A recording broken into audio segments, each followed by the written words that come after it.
নমস্কার, কেমন আছেন সবাই? আশা করি আপনারা সকলেই খুব ভালো আছেন। আমিও ভালো আছি। আমি মণিপুর থেকে বাণী ব্লগসের বাণী বলছি। আজ সকালটা শুরু করলাম ১ কাপ চা আর ২ টো বিস্কুট দিয়ে। তারপর লেগে পড়লাম ঠাকুরের পুজো করার কাজে। স্নান সেরে ঠাকুরের পুজোর জন্য লেগে পড়লাম। ঠাকুরের সিংহাসনটাকে একটু পরিষ্কার করে নিলাম। এখানে খুব ধুলো হয়, প্রায় ধুলো উঠতে থাকে। মাঝে, মাঝেই ঝড় হচ্ছে এবং সেই ধুলোটাও এসে ঘরের মধ্যে প্রবেশ করছে। সিংহাসনটা তাই খুব ধুলো হয়েছিল। সেটাকে পরিষ্কার করে দিলাম। ঠাকুরকে স্নান করিয়ে জামা পরিয়ে দিলাম।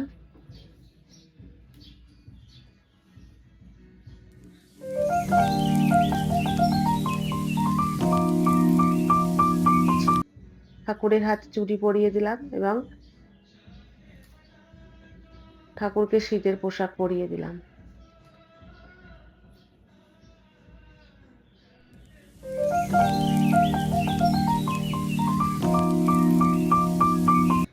এখানে কিন্তু খুব ভালোই ঠান্ডা।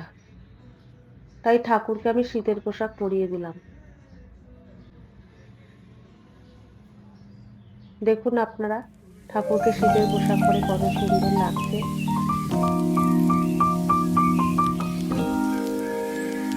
ঠাকুরের হাতে বাঁশি দিয়ে দিলাম আর দিলাম মাথায় মুকুট পরিয়ে। মনে একটা বড় শান্তি ঠাকুরের পুজো করে। তারপর আমি আমার গুরুদেবকেও ভালো করে পরিষ্কার করিয়ে দিলাম। আমি বেলুড় মঠ থেকে দীক্ষা নিয়েছিলাম। স্বামী আত্মস্থানন্দজি হচ্ছেন আমার গুরুদেব। তারপর লেগে পড়লাম সংকট মোচনের পুজোর কাজে। আমি সংকট মোচনেরও কিন্তু খুব বড় একজন ভক্ত। কারণ এরপর বজরংবলী পুজো করবো বলে বজরংবলীকেও নামালাম। আমি বজরংবলীকেও খুব বিশ্বাস করি। কারণ একটা সময় আমাকে সংকট থেকে বজরংবলী আমাকে সেই সংকট মোচন মুক্ত করেছিলেন। তাই আমি বজরংবলীকে খুব বিশ্বাস করি এবং হনুমান চল্লিশাও পড়তে থাকি।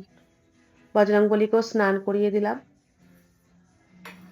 দেখুন আমি বজরংবলীকে স্নান করিয়ে প্রণাম করে এবং বজরংবলীকেও মেটে সিঁদুর পরিয়ে দিলাম।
পুজো শেষ করে আমি প্রোটিন শেক গুলে নিয়ে তাড়াতাড়ি করে খেয়ে নিলাম। কারণ আমাকে তাড়াতাড়ি ডিউটি বেরোতে হবে।